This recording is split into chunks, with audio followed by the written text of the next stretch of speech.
YouTube, what's crack-a-lackin'? Scott from SemiPro here. If I have any Arrested Development fans watching this video, you know how the Blue family, they're just kind of blah. You've got some decent characters. You've got George, you've got Lucille. You know, they at least have some redeeming qualities. They both know how to swindle their way around in the world. I guess George Michael's alright. He's got a couple redeeming qualities, but you don't really find yourself caring about these people too much. You don't have that much faith in them. You don't really think they're gonna be alright unless you see Michael Bluth. Michael Bluth is kind of the glue that holds everything together here, and he just kind of makes them seem better than they are, and as long as they have Michael around, you know they're gonna be alright. I think Russell Wilson and the Seahawks have a very similar dynamic here over the past few seasons. Since the Legion of Boom kind of faded away, Russ just hasn't had that much talent around him. He's had some good guys, Doug Baldwin, Chris Carson, like yeah, they've got some redeeming qualities and they're cool and all, but no one to really stand beside Russell and be that second guy that you can trust and be like, yeah, this guy can help lead us to a Super Bowl.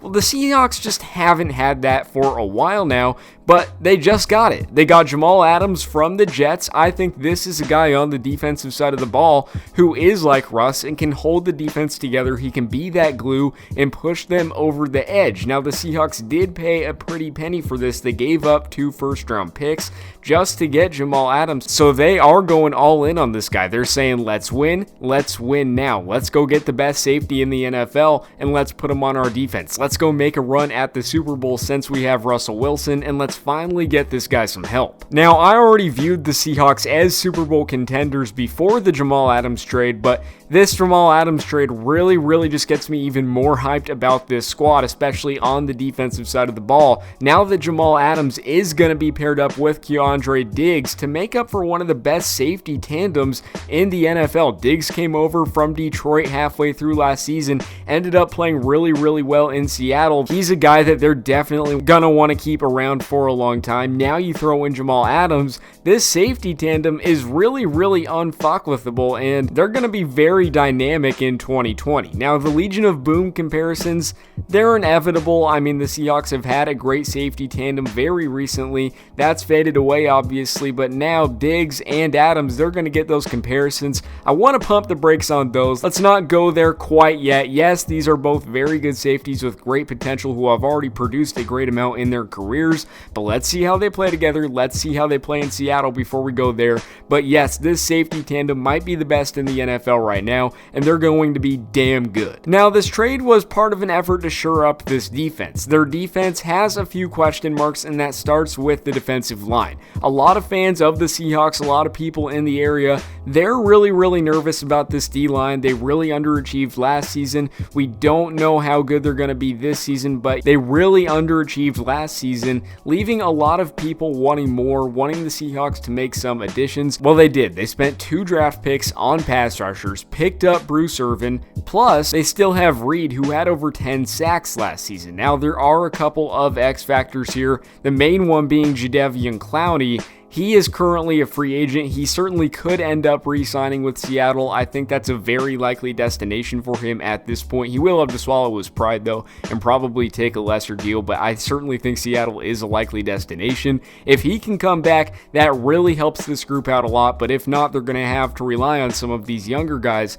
to assume bigger roles and play better than they have been. No matter who's on this line, though, I think this team's got to blitz a lot. They have the secondary to cope with it, and why not just put this defensive line in the best position to make noise? Let them blitz, let them be back there, let them make plays. Don't be passive, because I don't think the Seahawks can make a Super Bowl run if their pass rush isn't better than it was in 2019. Now, to fill out the secondary around Adams, you've got the corners, Flowers and Griffin. Both of these players are young, but they've showed a lot of potential and definitely guys who could end up being long-term starters. But the real question mark here is Quentin Dunbar, who's currently dealing with some legal issues and an NFL investigation. He's a very good corner, and if he is available to play this season, they certainly have nothing to worry about with him and Griffin. But if he isn't available to play, that's going to put more snaps on Flowers, who has been inconsistent to start his career. So that will definitely be something to watch. Right now, we don't know what will happen with the whole Dunbar legal situation,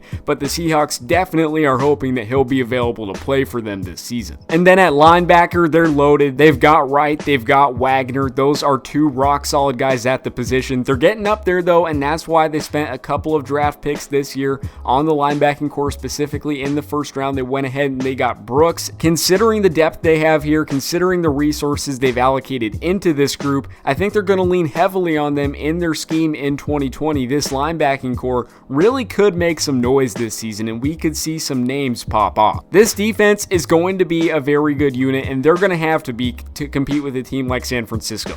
Their running game is crazy, and it's going to be a tight divisional race in 2020.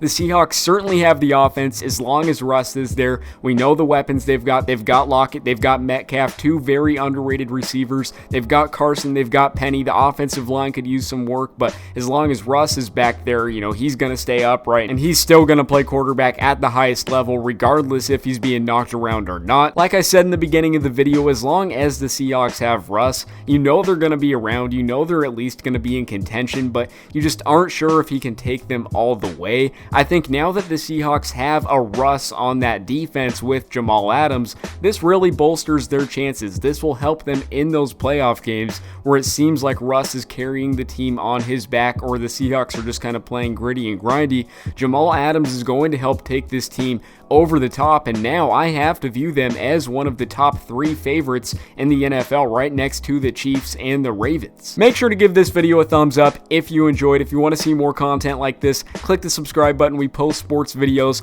every single day. I'm not reading your guys' comments anymore. I appreciate all the people who leave positive comments and just want to go and talk sports like most normal people do, but all of the negativity on there, it's just something I don't want to deal with, so I'm not reading those anymore though. If you do want to reach out to me though, if you do want to say something to me about this video or about whatever, make sure to hit me up on Twitter at ScottWardwell_. I'll link it in the description below. But no more reading comments, so if you want me to see something good or bad, positive or negative, just tweet me, I'll respond there. Thank you for watching this video. Thank you for spending a few minutes of your day with me. Drink water, spend time with your family, have a blessed rest of your day.